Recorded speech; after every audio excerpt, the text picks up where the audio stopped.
Why is Singapore building 42,000 home smart city? Singapore, named the smartest city in the world according to IMD's inaugural Smart City Index.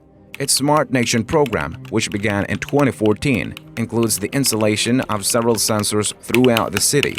These sensors will collect a massive amount of data about citizens' daily activities. They can track everything from the cleanliness of a location to a number of people attending an event. The government is then given a real-time picture of what is going on in the city. The fact that this data is held centrally by the government rather than by a single company distinguishes Singapore's smart city effort. But with all these, there is still a problem, and Singapore already thought there could be a room for improvement. Problem: Singapore is a small country with an estimated population of nearly 6 million people, but its emissions per capita are higher than those of the United Kingdom, Malaysia, and even China. Its high emissions are due to its extensive reliance on air conditioning to keep homes and offices cool. One-third of the country's energy usage is attributed to the use of air conditioning. Singapore's total daily temperature is expected to rise to 34.1 degrees Celsius by the end of the century, according to the Meteorological Service Singapore, or MSS. This could lead to an increase in Singaporeans' need for air conditioning. In order to adapt to its effect of climate change and reduce the greenhouse effect, Singapore plans to create an eco-town with 42,000 new houses in an area of 700 hectares, or 2.7 square miles. This is also to promote energy sustainability, water, and waste. 42,000 eco-smart home. Although the entire world is still getting accustomed to the concept of a smart home, Singapore has already progressed to the next level, the smart city.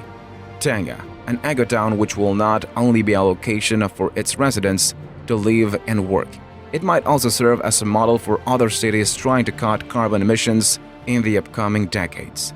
Singapore's emissions are higher than those of many other countries, due in part to a hot climate that encourages residents to use air conditioning for much of the year. Because the country is like to continue to warm in the coming decades, it is attempting to rethink how it cools itself. A centralized cooling system will keep temperatures in check, and the smart city design eliminating the need for inefficient air conditioners. The smart city will also be designed to maximize wind movement while reducing heat. Aside from the climate-controlled atmosphere, the town will have a car-free city core that will cater to walkers and bikers. Drivers will have access to a large number of electric vehicle charging stations just outside the center, lighting that adjusts itself based on time and conditions, automatic rubbish collections, and smart-enabled houses that allow occupants to monitor energy and water usage via mobile app will also be available. Tengah will be the state of Singapore's 24th settlement since World War II ended. The 2.7 square mile site will showcase 5 residential areas, manual greenery, and multiple public gardens. It will be situated near that used to be filled with brick-making industries before it was used for military training. Although the concept of a government developing a whole city for its citizen may seem strange to Westerners, but public housing is home to 80% of Singaporeans' population. Citizens will be able to settle in Tengah starting in 2023 if everything goes according to plan. More than 70% of the 42,000 homes being built in Tengah will be available on long-term leases through the HDB. The first homes are planned to be completed in 2023, with prices for 2-bedroom units starting at only 108 Singapore dollars or $82,000. According to SP Group, the city's electricity supplier, this would result in carbon dioxide reductions equivalent to removing 4,500 automobiles from the highways each year. According to Government Energy Corporation, 9 out of 10 potential tenants have signed up for regulated cooling of the flats that have previously been advertised.